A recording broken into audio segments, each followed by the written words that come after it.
After this, you don't need to eat for days. Welcome to your guardian chef, your angel in the kitchen.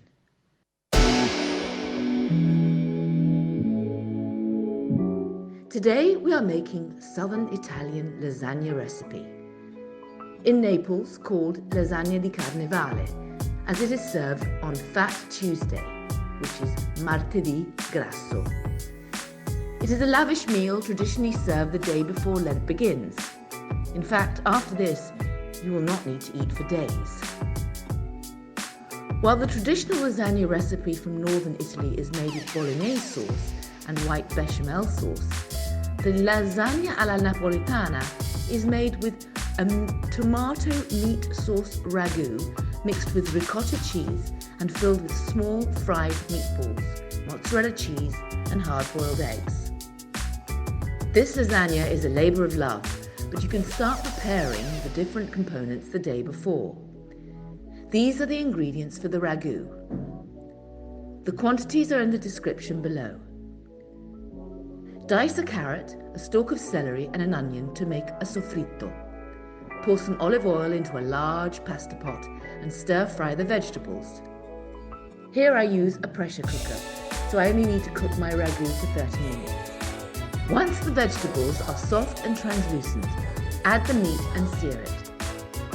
Here we are adding pork rib, sausage and beef shank. You can also use round or chuck.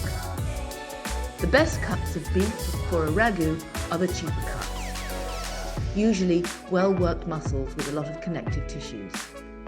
When cooked for a long time, they melt, forming a thick, creamy gelatin. Add some red wine and let it evaporate. Season with salt and add the tomato sauce. Let the ragu cook for 35 minutes in the pressure cooker. If you don't have a pressure cooker, let it simmer at a low heat for 2 hours. Once the ragu is ready, remove the meat from the ragu. We will not use this meat for the lasagna. You have another meal ready for the following day. Pour the ragu into a large bowl and let it cool down. Now we prepare the meatballs. These are the ingredients you need. The quantities are in the description below. Soak the stale bread in milk for an hour. Drain the excess milk. Add to the bread the minced meat, egg and Parmesan cheese. Mix with your hand until they're combined. The meatballs should be very small to keep the lasagna layers leveled. Roll in the palms of your hand a small piece of the mixture. Make small meatballs 1/2 inches or 1 centimetre in diameter. Lay them over a tray.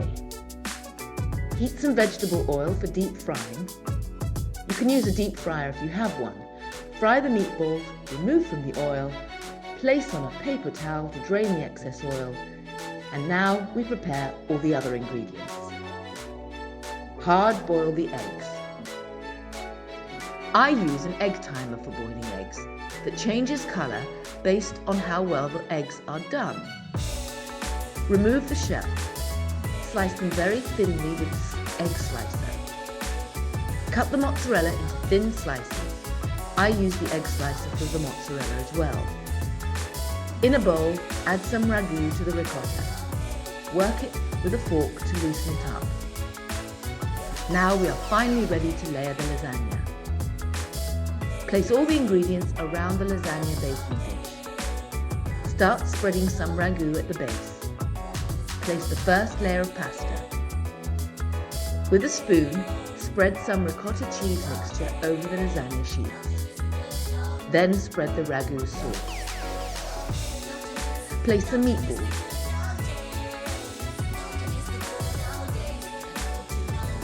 In between the meatballs, place some slices of boiled egg and mozzarella cheese. Sprinkle some Parmesan cheese. Cover with the lasagna sheets. Keep building the layers until all the pasta sheets are used. I use fresh lasagna sheets and do not boil them before making the lasagna. We use a large amount of tomato sauce, so the lasagna will cook in it. On the top layer, pour the remaining sauce and sprinkle with Parmesan cheese. Bake in a hot oven at 350 degrees Fahrenheit which is 180 degrees centigrade, for 30 minutes. Serve warm. For more Italian Carnival recipes, you can check fried graffi di Carnevale or chiacchiere. For more one-pot Italian dinner recipes, check out the playlist above. And don't forget to subscribe. After this meal, I can survive way more than 40 days of Lent.